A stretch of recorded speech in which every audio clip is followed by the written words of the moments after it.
Tamblyn wants James Woods to take a good look at himself in the mirror.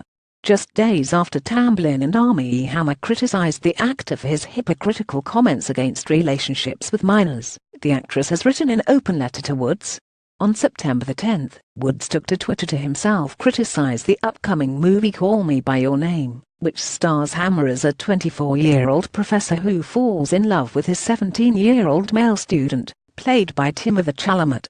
After seeing the tweet, Hammer replied, "Didn't you date a 19-year-old when you were 60? In response to Hammer's tweet, Tamblyn replied, "James Woods tried to pick me and my friend up at a restaurant once.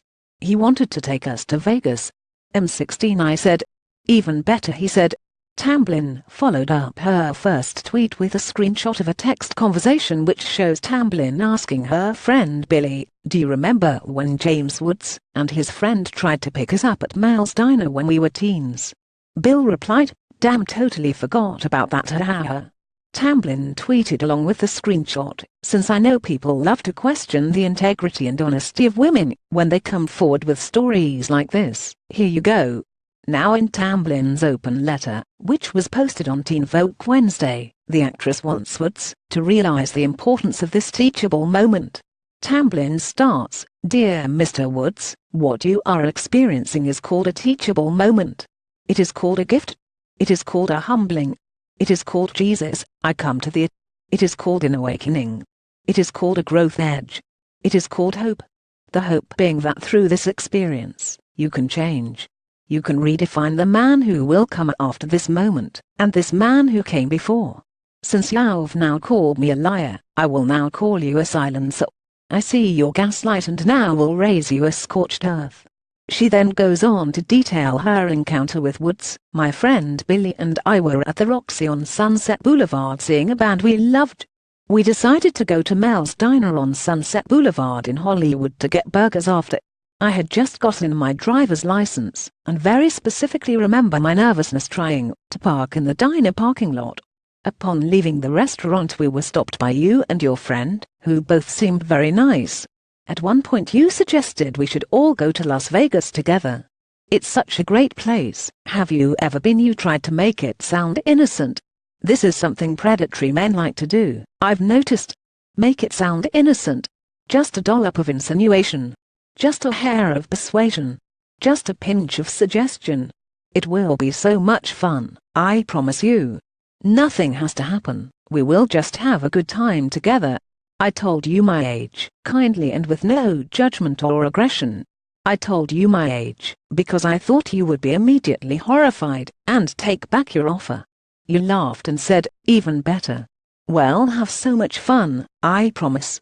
Getty Images. Tamblyn continues, "Here's the thing, Mr. Woods. At that time I was not a public persona. I had done a couple years on a soap opera as an actress, but you wouldn't know me from Adam. I'm sure you've racked your brain trying to remember how you could possibly hit on the actress Amber Tamblyn at a diner almost 2 decades ago. You think it's not possible. There's no way I would've been so stupid as to hit on a 16-year-old known actress. But I wasn't known then, James. I was just a girl. And I'm going to wager that there have been many girls who were just girls or women who were just women who you've done this to because you can get away with it. The saddest part of this story doesn't even concern me, but concerns the universal woman's story. The nation's harmful narrative of disbelieving women first, above all else. Asking them to first corroborate or first give proof, or first make sure we're not misremembering, or first consider the consequences of speaking out, or first let men give their side, or first just let your sanity come last. So it is with hope, Mr. Woods, that I ask you to go inward now, and ask yourself the hard stuff. The ominous unconscious stuff. The archetypal masculinity stuff. The power play stuff. The perversion persuasion stuff. The secretive stuff. The its most cherished stuff. Only you and your darkness know who you are. Only you and your actions know what you've done. That means you and only you have the power to change your behavior. Are you and your history with women and girls a part of the problem, Mr. Woods? Go now, and look in the mirror, and ask yourself, if this is true. Go on, I'll wait. But I won't hold my breath. E! News has reached out to Woods for a response.